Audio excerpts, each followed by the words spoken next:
নমস্কার, দেখছেন ডিজিটাল খবরিলাল বাংলা। আমি সোহেনী রয়েছি আপনাদের সঙ্গে। এখন কথা বলবো এমন একজনকে নিয়ে যাকে একসময় ভগবানের আসন দিয়েছিল সাধারণ মানুষ। বলতেন ভগবান বিচারপতি।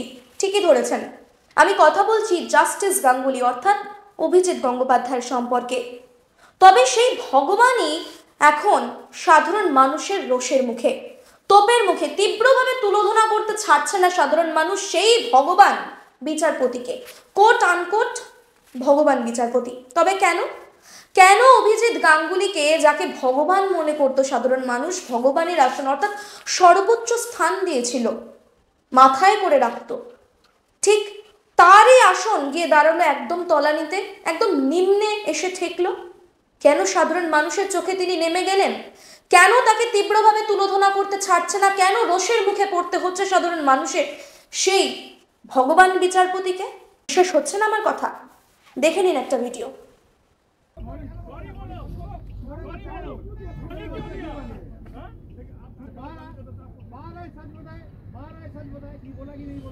जाम लग गया पूरा। बाइक वाले को धक्के में मतलब साइड कर बीच के बीच आप क्यों रेस्ट करो? थोड़ा आगे आ जाओ।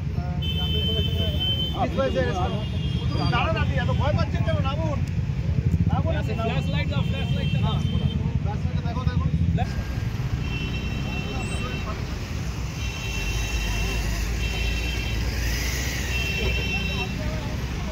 দেখলেন ভিডিওটা? এই ভিডিওটাতে যে ঘটনাটি দেখছেন আপনারা, সেই ঘটনাটি ঘটে গেছে গতকাল রাত্রে দ্বিতীয় হুগলি সেতুতে, অর্থাৎ শুক্রবার রাত্রিবেলার ঘটনা এটা।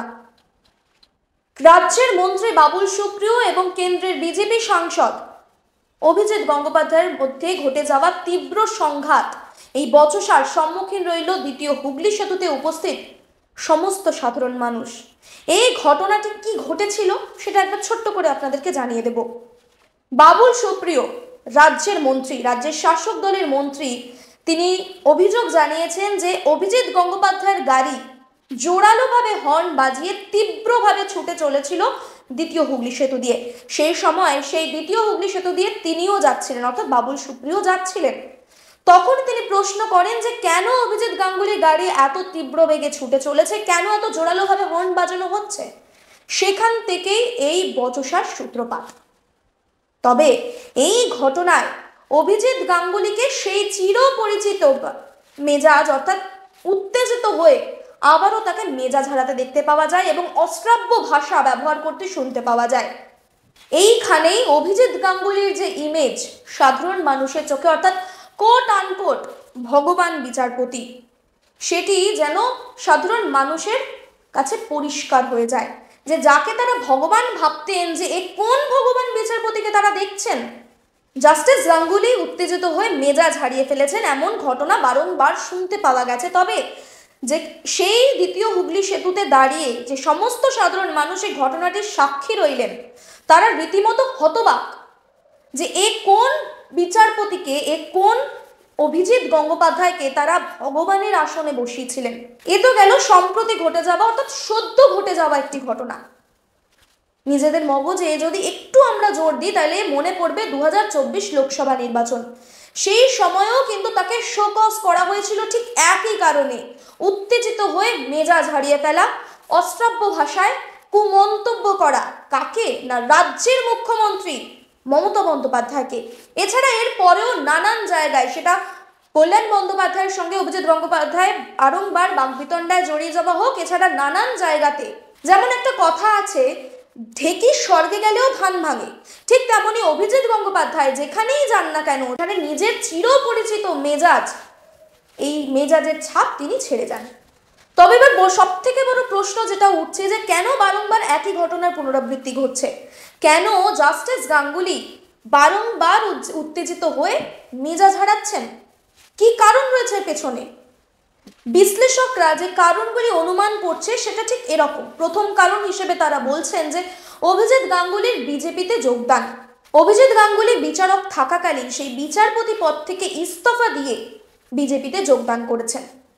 বিচারপতির মেয়াদ শেষ হয়ে যাওয়ার পরে রাজনীতিতে যোগ দেওয়া এবং বিচারপতির পদ থেকে ইস্তফা দিয়ে রাজনীতিতে যোগ দেওয়ার মধ্যে কিন্তু বিস্তর পার্থক্য রয়েছে।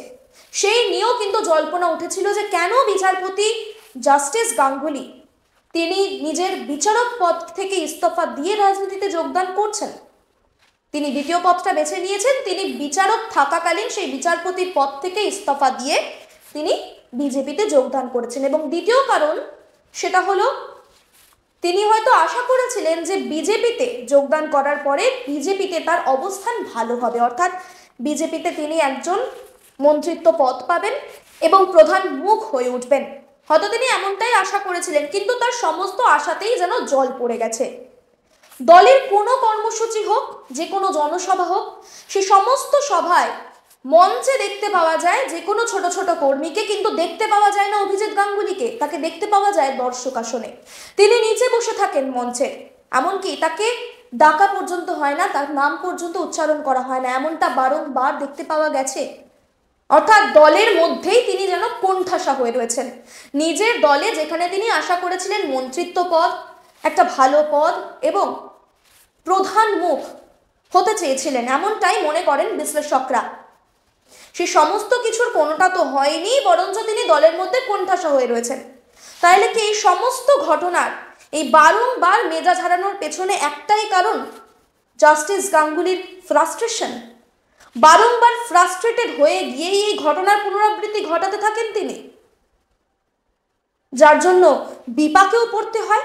তবে বারংবার এই ঘটনা ঘটার পরেও কি তার টনক নড়েনি এখনো? এখন দেখার বিষয় এটাই যে বারংবার এই যে ঘটনা ঘটছে, সেই ঘটনায় বিজেপি শিবিরে অভিজিৎ গাঙ্গুলির কি অবস্থান হতে চলেছে, এমনকি রাজনীতিতে অভিজিৎ গাঙ্গুলির কেরিয়ার গ্রাফ কি হতে চলেছে।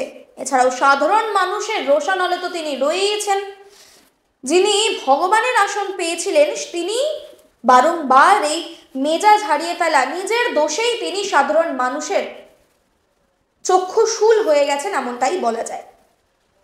এখন নজর থাকবে সেদিকে যে ভবিষ্যতে জাস্টিস গাঙ্গুলি কি অবস্থান হতে চলেছে রাজনীতিতে, কেরিয়ার গ্রাফ ঠিক কোন দিকে যেতে চলেছে।